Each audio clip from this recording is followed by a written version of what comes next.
The human psyche is not a simple, singular entity. It is a vast landscape of light and darkness, of conscious choice and unconscious reaction. Within every individual resides a shadow, the part of the self that is hidden, denied, or unacknowledged. The shadow contains traits we reject, impulses we suppress, and truths we cannot bear to face. When you grow stronger, when you begin to embody authenticity, courage, and clarity, the shadow reacts. This reaction is not just internal, but external.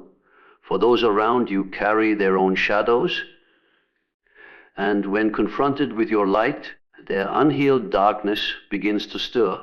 The shadow reacts to strength because strength reveals what is weak, false, or fragile. A narcissist, for instance, survives by projecting an image of power, control, and superiority. But this is not true strength. It is a fragile mask held together by fear and illusion. When you rise in authentic power, that mask begins to crumble, and the narcissist's shadow screams in protest. They feel threatened not because you have harmed them, but because your strength exposes their lack of it. Your existence becomes a mirror, and in that mirror, they see everything they are unwilling to confront. The nature of the shadow is resistance.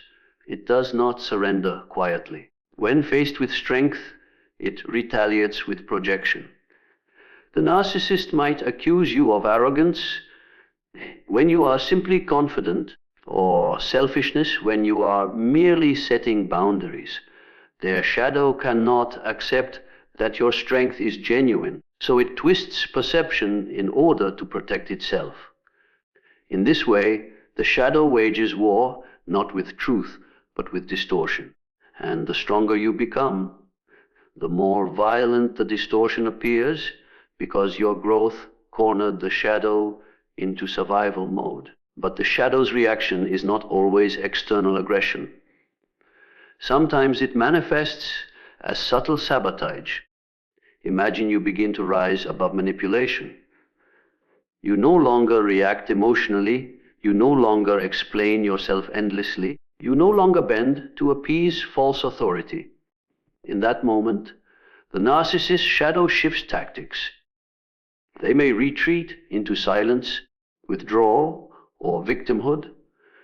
They may play the role of the wounded soul, forcing you to feel guilt for your independence. This too is the shadow reacting to strength, because when brute force fails, manipulation, cloaked in weakness, becomes the chosen weapon. Yet the shadow's reaction tells you something vital. It tells you that your strength is real. If your confidence were insignificant, it would not provoke such resistance. If your clarity were shallow, it would not disturb the illusions of others. Resistance is evidence. The shadow reacts to strength the way darkness recoils from fire. It cannot coexist peacefully because strength threatens to dissolve it. This is why those who step into their true selves often find themselves misunderstood, attacked, or abandoned. Not because they are wrong, but because their very presence unsettles the unexamined shadows of others. On a deeper level, the shadow reacts to strength within you as well. Growth is never a straight line. It is a confrontation with the parts of yourself that fear change. When you decide to break free from cycles of manipulation or rise above the chains of dependency, your own shadow resists. It whispers doubts, fuels insecurities, and tempts you to return to the familiar. Stay small, it says. Stay silent. Don't rise too high, or you'll fall. These inner reactions are no less intense than the outer ones, and yet they are part of the same process. Your shadow, like the narcissist's, fears exposure. It thrives in hidden corners, but once the light of strength touches it, transformation begins. The paradox of the shadow is this: while it reacts to strength with resistance, it is also through strength that the shadow can be integrated. Integration does not mean erasing the shadow or pretending it doesn't exist. It means bringing awareness to it, owning it, and refusing to let it control you unconsciously. For the narcissist, this integration is nearly impossible, as their entire identity depends on denying the shadow. But for you, it is the path of liberation. When you embrace your strength and acknowledge the fears it provokes, you reclaim power over your inner world. You stop being manipulated by shadows, yours or others. Consider what happens in a relationship where one person awakens. At first, the dynamic shifts uneasily. The awakened individual stops feeding the cycle of manipulation. The narcissist, sensing loss of control, unleashes projections, accusations, and distortions. The air becomes heavy with tension. But as the awakened one stands firm, refusing to collapse into reaction, the narcissist's shadow grows louder, more desperate. It is in this moment that true power is revealed. For strength is not loud or aggressive. It is steady, unyielding, and silent in its certainty. The shadow reacts violently to this because it cannot comprehend a strength that does not need validation. Your role in this battle is not to destroy the shadow, but to withstand it. The narcissist's attacks, whether through lies, smears, or manipulation, are proof of your light. Their escalation is not a sign you are failing. It is a sign you are evolving. Every accusation, every distortion, every desperate act is evidence that your strength has exposed their weakness. And just as fire consumes darkness, your presence consumes illusion. The shadow reacts, but it cannot ultimately prevail. For strength rooted in truth is indestructible. At the core of every narcissistic dynamic lies one unshakable truth: control is everything. To a narcissist, relationships are not about love, partnership, or mutual growth. They are about domination. The narcissist survives by keeping others bound in invisible chains, weaving webs of manipulation that tighten around the psyche of those closest to them. And when those chains begin to loosen, when the grip weakens, when they sense they are losing their hold, they reach for their final weapons, control in its most desperate and distorted form. Control is not always obvious. In the beginning, it may wear the mask of care, guidance, or protection. The narcissist might tell you what's best for you, criticize under the guise of helping you improve, or demand loyalty under the banner of love. What seems like concern is really surveillance. What appears to be guidance is really restriction. The subtle message is always the same: you are safe only under my authority. You are valuable only when you bend to my will. This is the seed of control, planted quietly, often unnoticed, until its roots dig deep into your sense of self. But as you grow in awareness, you begin to see the cracks. You recognize the pattern. You realize that love should not feel like a leash. It should not demand the erosion of your individuality. And in that realization, you start to pull away. That is when the narcissist panics. For the narcissist, losing control feels like annihilation. It threatens the fragile illusion of superiority they have built their identity upon. Without control, they are left with emptiness, and emptiness is unbearable. So they reach for their final weapon. The desperate attempt to control you becomes sharper, more aggressive, more manipulative than ever before. If they once guided you with soft words, now they use harsh commands. If they once claimed they were protecting you, now they isolate you openly. cutting off your connections. If they once flattered you into compliance, now they shame you into submission. The final stage of control strips away the mask of subtlety. It becomes raw, unfiltered domination. Yet domination can take many forms. Sometimes it is overt, loud, and hostile. The narcissist may threaten, intimidate, or rage. They may use financial control, withholding resources to force dependence. They may weaponize silence, punishing you with emotional coldness until you surrender. Other times, their control is covered, cloaked in victimhood. They play the role of the wounded one, making you feel guilty for your independence. They remind you of all they have done for you, demanding repayment in the currency of obedience. Their tears are not expressions of vulnerability, but tools of manipulation, carefully designed to keep you from stepping out of line. This final weapon works because it preys on emotion. Logic may already be on your side. You know their behavior is destructive. But control bypasses logic and targets the heart. They stir fear, guilt, shame, or pity, anything that might bend you back into submission. This is why their attacks often escalate when you grow strong. It is not because you are weak. It is because your strength forces them to play their last card. The tragedy is that the narcissist believes control equals connection. They cannot fathom love that exists without ownership. To them, freedom is abandonment, independence is betrayal, and equality is threat. This distorted lens ensures that the closer you move to self-empowerment, the more desperate their attempts at control become.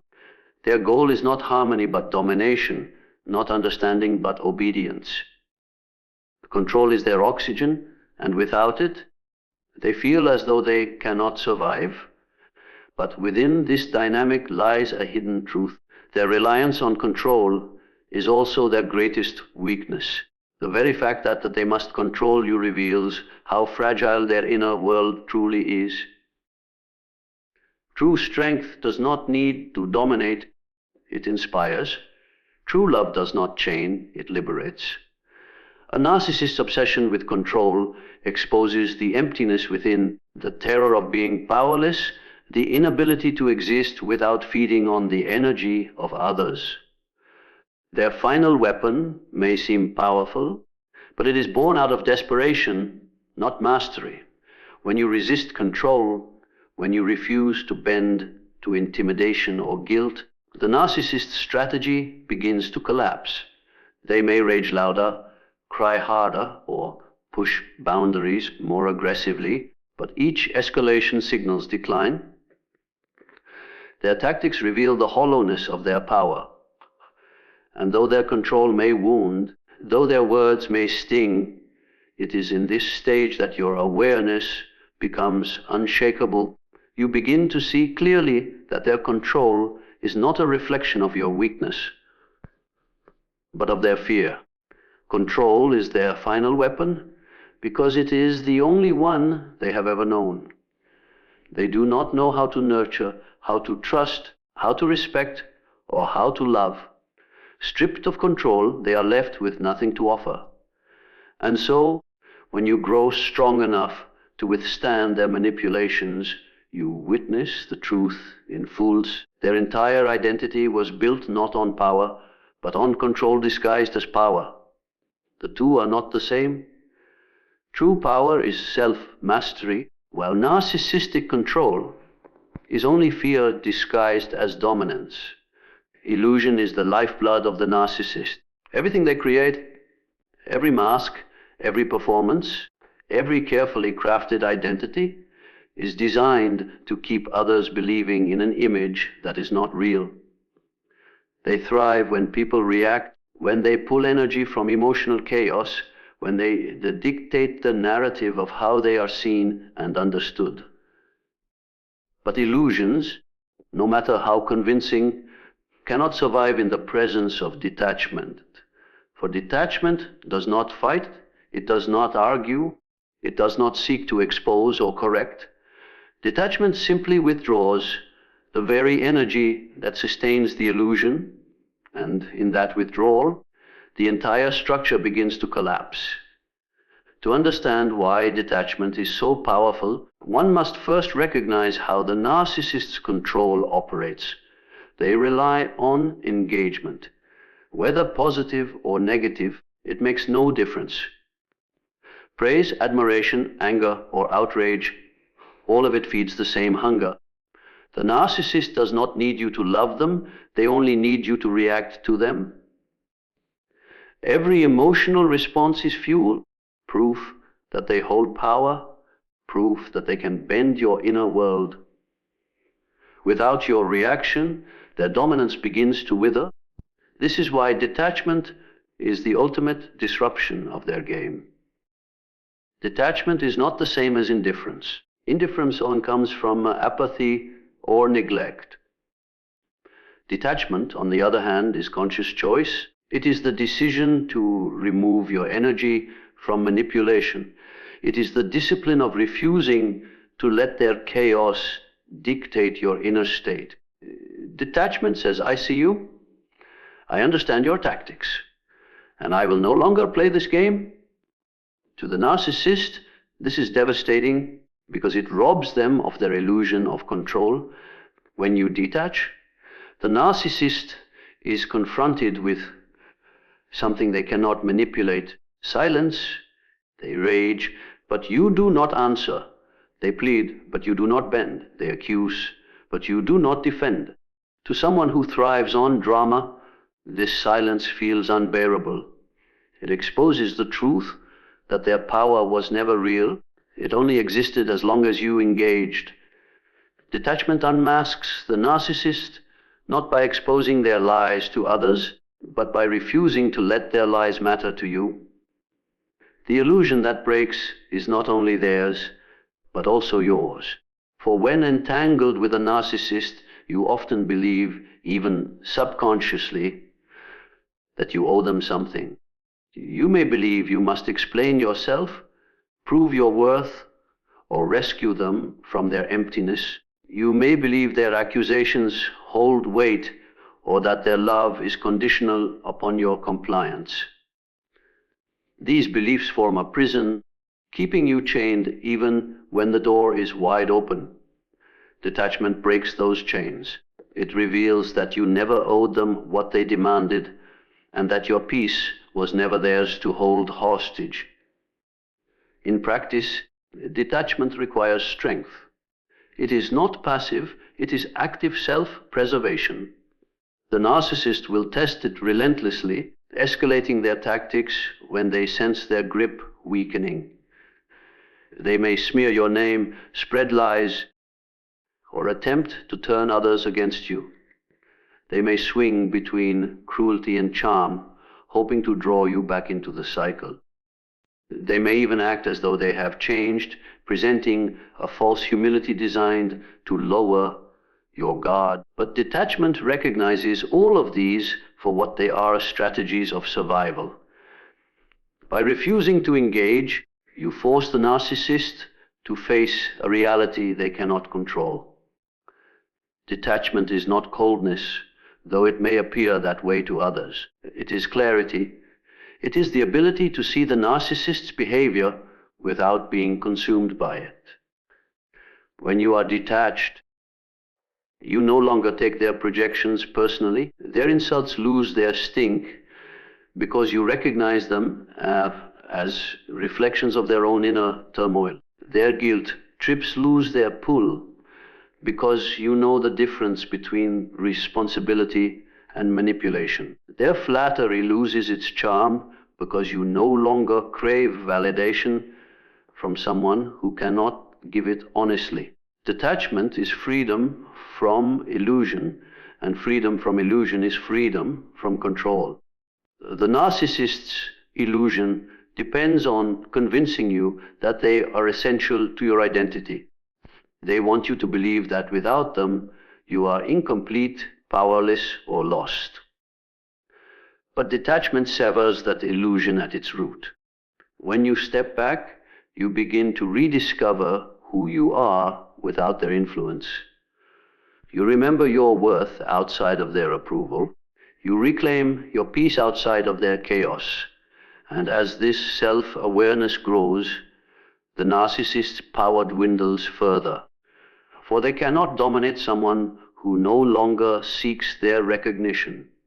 Illusion is fragile because it requires constant reinforcement. Like a mask that must be held in place, it demands energy both from the narcissist and from those around them. Detachment disrupts this cycle by refusing to give the mask support. Without reaction, the mask slips. Without attention, the performance fails. Without compliance, the illusion shatters. And in that shattering, the narcissist is left with nothing but themselves, the very emptiness they have spent a lifetime avoiding. Detachment, then, is not merely an act of self-defense, it is a profound act of truth. It reveals the reality beneath the illusion, both for you and for the narcissist. It does not destroy them, it exposes them. And in exposure, the truth becomes undeniable. The power they claim to have was never power at all, but only illusion sustained by your participation. When you detach, the illusion breaks, and once broken, it can never fully bind you again. Projection is one of the most common and insidious weapons in the arsenal of a narcissist. It is not simply a defense mechanism, it is a shield, a psychological mirror they hold up to you, so they never have to confront themselves. Instead of acknowledging their flaws, they hurl them onto others. Instead of admitting guilt, they manufacture it in you. Projection allows them to escape responsibility while simultaneously destabilizing your sense of self. It is the perfect shield because it protects their fragile ego while cutting into your identity at the same time. At its core, projection works because it creates confusion. Imagine a narcissist filled with unacknowledged anger, jealousy, or insecurity. These emotions are unbearable to them because to admit them would destroy the carefully crafted mask of superiority. So instead, they accuse you of being angry, jealous, or insecure. They take the weight of their own flaws and throw it onto you, forcing you to carry what is not yours. In that moment, you are not only defending yourself against an accusation, you are also distracted from noticing that the traits belong to them, not you. The shield has done its job. Projection can take many forms. A narcissist who lies will accuse you of dishonesty. One who manipulates will call you controlling. One who betrays will claim you are disloyal. The irony is brutal. The very traits they refuse to admit are precisely the ones they see in you. This is not coincidence. It is necessity. Projection allows them to maintain the illusion that they are flawless while pushing their shadow onto someone else. In their distorted reality, they remain the victim, the innocent one, while you become the villain. The danger of projection lies in its subtlety. Over time, repeated accusations can make you question yourself. If you are told often enough that you are selfish, even when your actions come from care, you may begin to wonder if it's true. If you are told you are untrustworthy, you may start second-guessing your integrity. Projection erodes confidence not through direct attack, but through the slow corrosion of doubt. It manipulates perception until you are no longer sure which voice is yours and which one has been implanted by them. This is how the narcissist maintains control, by making you carry their sins as though they were your own. But projection is not merely manipulation of others, it is also self-protection. The narcissist cannot bear to look inward. Their identity is built upon a fragile illusion of superiority, and to confront their flaws would be to admit vulnerability, shame, and imperfection. Projection allows them to exile these unwanted truths. They build a psychological shield, and you become the container for all the darkness they refuse to acknowledge. This is why their accusations often feel exaggerated or irrational. They are not describing you, they are describing themselves, but in a form they can bear only when it is externalized. Understanding projection is the first step to breaking its power. When you recognize that their accusations are not revelations about you, but confessions about themselves, the shield loses its grip. What once felt like an attack becomes a window into their psyche. Every accusation becomes inverted truth. You're so controlling reveals their need to dominate. You're ungrateful reveals their lack of appreciation. Your lying reveals their dishonesty. Seen this way, projection is no longer a weapon that harms you. It is evidence of what they are hiding. The key to surviving projection is detachment from its emotional pull. When you internalize their words, the shield succeeds, and you begin to fight battles that were never yours. But when you step back and observe, you see the mechanism clearly. You realize that what they hurl at you is not a reflection of your reality, but of theirs. This awareness allows you to stop defending yourself against false charges and instead stand firm in your truth. The narcissist may continue to project, but without your participation, the shield grows weaker. Projection also reveals why arguments with a narcissist are often circular and futile. You may try to present evidence, explain your intentions, or appeal to reason, but none of it penetrates. Why? Because you are not arguing with logic, you are arguing with a shield. To admit your perspective would require them to lower the shield and face themselves, something their ego cannot tolerate. This is why projections like an endless loopy. You are trying to resolve a problem honestly, while they are using projection to avoid honesty entirely. The shield is designed not to end conflict, but to perpetuate it. On a deeper level, projection reflects the universal human tendency to deny what we cannot face. Everyone projects at times, but for the narcissist, it is not an occasional lapse. It is a way of life. Their entire identity depends on it. Without projection, their carefully built illusion of superiority would collapse under the weight of their unacknowledged flaws. This is why projection is their shield and why they wield it so relentlessly. It is not just about controlling you. It is about preserving themselves from the unbearable truth of who they are. To see through projection is to reclaim your clarity. It is to refuse to carry the burdens that are not yours. It is to recognize that the shield they hold up is not a reflection of you, but a mirror of themselves. And once you know this, their words lose power. They may continue to accuse, to distort, to blame, but you see the truth hidden beneath the shield. Every projection is not your story. It is theirs. Silence is often misunderstood. In a world that prizes quick responses, sharp comebacks, and constant expression, silence is seen as weakness, passivity, or avoidance. But in the presence of manipulation, especially with a narcissist, silence becomes something entirely different. It is not absence. It is power. It is not surrender. It is mastery. For the narcissist, silence is the one response they cannot control, the one tactic they cannot twist, the one weapon they cannot disarm. Silence is the true victory because it dismantles the very foundation upon which their illusions stand.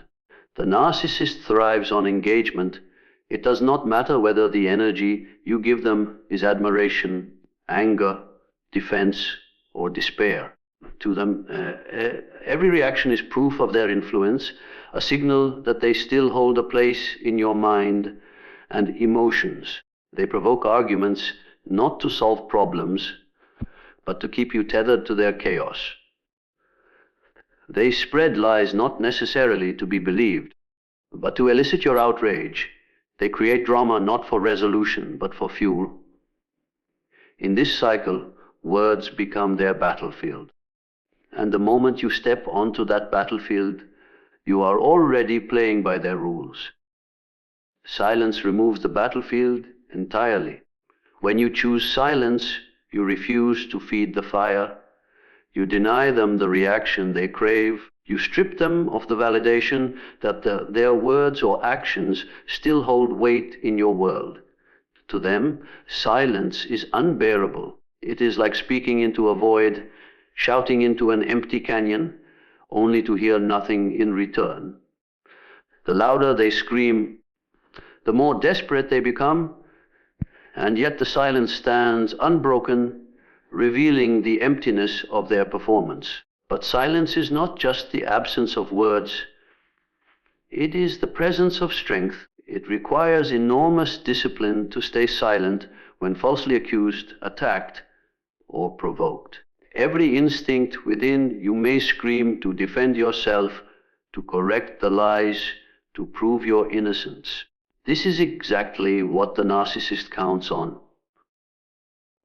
They want you to fight for your truth, not because they care about truth, but because your fight feeds their control. Silence, however, is different. Silence does not seek to prove or explain. Silence says, I know who I am. I do not need to justify it to you. That is the true victory, not convincing them, but refusing to be pulled into their arena at all. Silence also destroys the illusion of importance the narcissist clings to.